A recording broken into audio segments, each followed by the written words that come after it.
China proposes selling 24 Chengdu J-10CE fighter jets to Colombia. President Gustavo Petro visited Beijing for flexible financing discussions.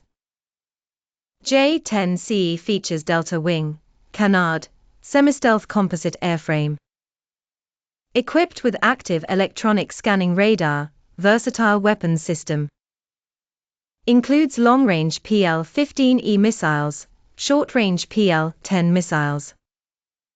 Affordable alternative to Western fighters like F-16 and Saab Gripen.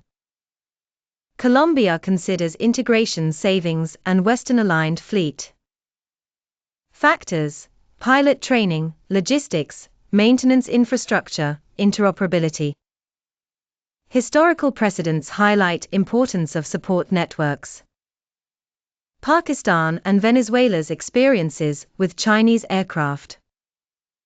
Decision impacts Colombia's geopolitical orientation, military capabilities. Technical capabilities, regional security, flexible financing reviewed. Should Colombia choose J-10CE or Western alternatives? Share your thoughts on Colombia's defense strategy direction. Follow for more expert defense analyses and news. China offers advanced J-10CE fighter jets to Colombia.